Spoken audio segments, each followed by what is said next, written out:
Welcome back. My name is Rudy. You're watching Alpha Investments. Today we have our very first opening. I've never cracked one of these. I had to buy a couple cases from other stores just to get access because this is a WPN tournament. Minimum 2 stories to a basement, 6.9 years in business, and you have to spend at least $30 on a haircut to be approved from Wizards of the West Coast to purchase one of these. I know, that's the speech, seriously. So I've never done this before. So we got a patron over here, Patrick K, says, Rudy, dude, you got to do at least one double feature. He wanted to do multiple. Oh, whoa, wait a minute. Did I already reseal this one? Maybe I put all the good cards. No, I took all the good cards out. Wait, hold on, what was that? Yeah, Bob, what'd you say? There are no good cards in it. Okay. So folks, we're going to crack this one and only box that I have. We got a little hidey hole over here. I guess good luck, Patrick. These boxes on TCG Play, I checked right before I did this video, and they're like $170 plus tax, so about what, $190? You can get these boxes for. I don't know if that's worth it or not, because the problem is they literally just took Midnight Hunt Crimson, took the color off of it, resold it, and they jacked the price up. So the issue is more of the increased price than it is the actual cards from what I've gathered from people. They have that nice horror theme. You know, black and white fanciness. We got the same. Wow, card quality feels good, though. Feels like a nice smooth. Are these made in Japan? So, okay, so they do have the regular set symbol. So you have the difference. Okay. They actually left the set symbol. So they literally just changed the bordering and kind of did a black and white. Okay, uncommons. More uncommons. And then we got the old bloodline culling for the rare. 2 rares, okay. And a foil rare. Wow. Okay, so that first pack had 2 rares and a foil rare. From what I gather, if you don't hit Meat Hut Massacre, you essentially don't make any money, and you need to hit some of the mythics.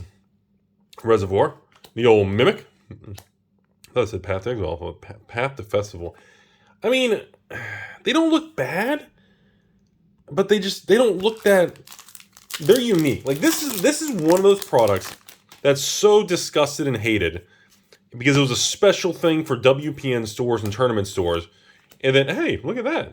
The old Regent. We got actually a Dragon Mythic. Really? Hey, look at that. Flipping rare land. Are these all foil? These are not foil. It's just kind of shiny looking. Okay. I was like a little, wow. Okay. So we got a rare land and, wow, that was actually a really good pack. Flipping the old Regent Dragon. And we got one of the actual rare lands. That's, wait a minute. That was confusing me. Yeah. So that was the thing is the issue many times with Wizards products is not that the product's a complete dumpster fire. Innocent Traveler, and I think that's miscut. I think that's too low. Can't tell. Now the foiling on that purple looks gorgeous though. That foiling border, that purple really pops. That's really beautiful looking. We've talked about this so many times in this channel's YouTube history. We talked about Iconic Masters back in the day. We talked about a lot of these sets. It's not that the product is bad. And hey, Cemetery Illustrator, well, I don't know if that's... Oh! Look at this. Cemetery Illuminator and a Puppet Snitcher. God, yeah, I guess, see, some of these cards, that washed out artwork does nothing to complement it at all. So we're at 3 mythics up there, one of which is a foil. Some of them look decent in it with the black and white. Others just, it just doesn't work, man. Like, that looks cool. You need some good contrast in the artwork, otherwise it looks washed out. That looks good. Okay, the old Cathar looks good. Wedding Announcement, infamous card there. And see, now this, is that even dirt? Or is that, oh, that was just sand. Or dust, I guess cardboard dust. Alright, so we're about to enter 1/3 of the way through the box. I think this is a good box opening, Patrick. I don't really know. It's very difficult to tell on items like this. Storm, the Festival, Splendid Reclamation, and the Dracaruni. Alright, so that is the end of the first third of the box. So let's talk about the plus side of a product like this. Very limited print run. I can't stay away. Look at all the kitty cats. And Hullbreak Horror. That looks cool. And the plus side is it's a limited product. Products like this have very, very limited print runs, folks. I'm talking nowhere near the hundreds of thousands print runs of like main standard box. Hey, Sundown Pass. It's another. It's our second land cycle. And we got a foil. The foils in some of these just don't do. They do nothing. I'll be honest with you. Some of the cards actually look better without the foiling because the foiling layer actually washes it out even more. We got Prime, Colossus, the old Plant Beast of Rooney for another mythic, and foil. See, like look over here. Like, you can tell that's the foil. See how it's a darker wash? It doesn't have as much contrast. Like, it just doesn't look like you put... It just feels like it was a sloppy product. They just, like, chuck it together like, oh, this is a fun thing. It'd be a nice little cash thing. It's something simple. We just mosh them together and call it a day. Bramble Armor. I mean, it feels like they just didn't really... I don't know. It just feels low effort. Like, I mean, at least you have the color of the card and the borders. It just... I guess that's the best way to say it. It feels low effort.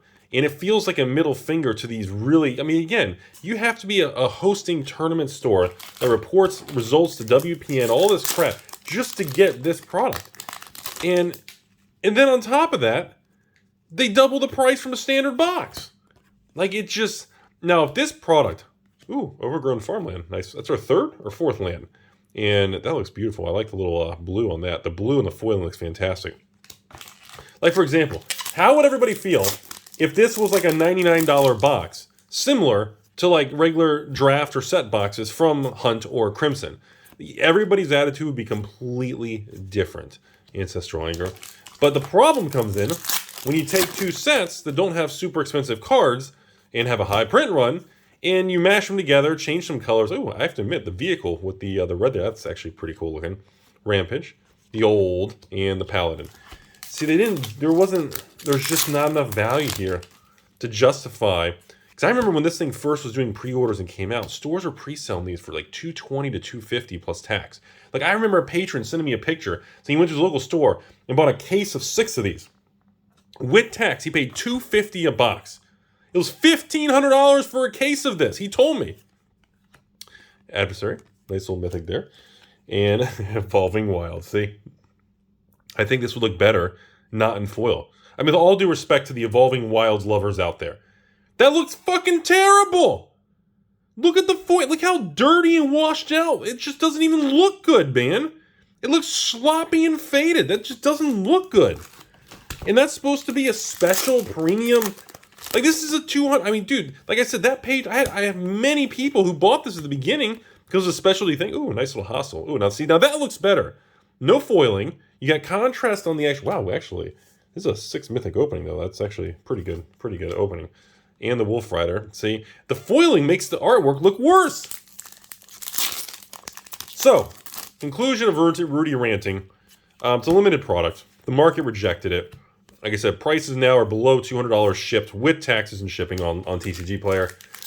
Now, I'm going to go ahead and tell you the honest reality, even though I've been bashing the product the whole time. Patrick, I think you got a good box opening, though. I think you actually did pretty good here. You don't know me, Hook Massacre. Hey, Haunted Ridge, another land. That's nice. Bloodcaster. I think this is actually a good opening. Reality is, though, it is a specialty Wizards of the Coast product. This product's going to age well. It burned down the house. See, that looks pretty cool. And the old Frogman Revival. So a couple packs left, and that's it, folks. And then we'll ramble in conclusion because we're not going to be doing any more of these openings. This is just a one-time thing. I never got to handle these or look at them up close. Like I tell you guys, it's important to at least kind of take a look at some things. Consuming Blob, really? 1, 2, 3, 4, 5, 6, 7 myth. Oh! Mrs. C! Dressed to Kill. Wow, okay, so that actually looks pretty good. Good contrast on it. Nice red, like, nice bright sides there. Okay, so this is an 8 mythic opening. This is a really good box opening, everybody. I have a funny feeling this is not a normal... This would not be considered a normal box opening for this product line.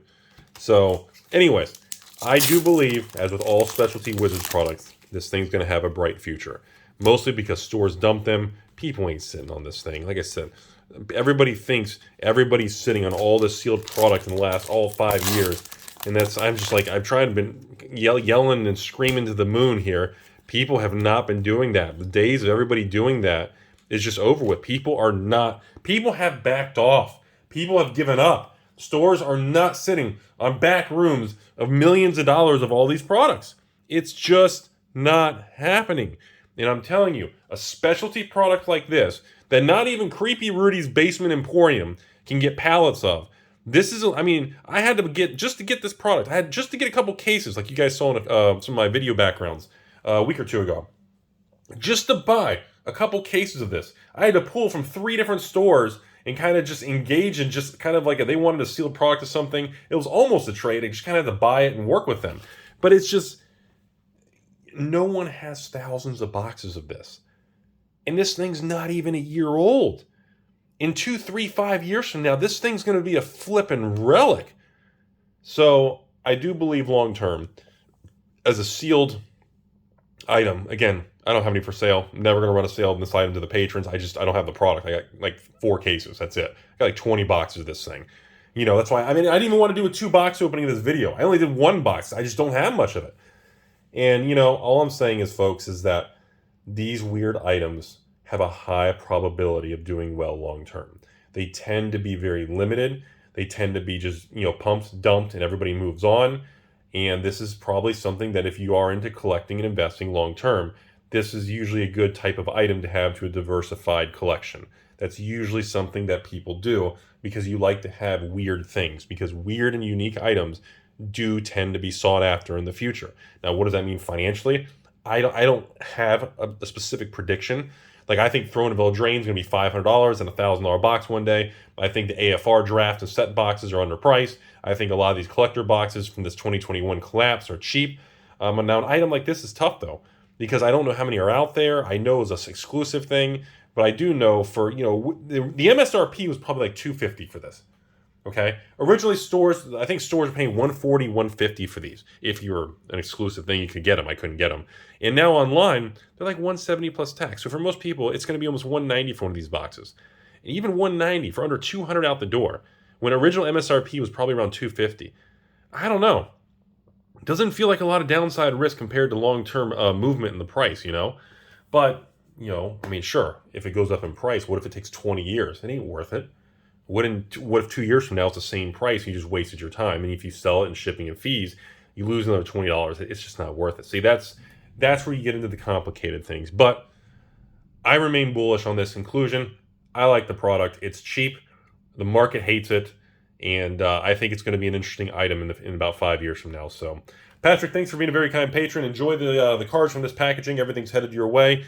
I just wanted to kind of do this video before we jumped into this Dominaria United collector box releases and things coming in about a week. I wanted to get this out there. People always been wanting me to open one of these, and it was a very interesting experience. How terrible the foils look, and how good some of the regular contrast looks, and how bad some of the other cards with contrast look. It's a really weird product. They definitely didn't put much effort into it.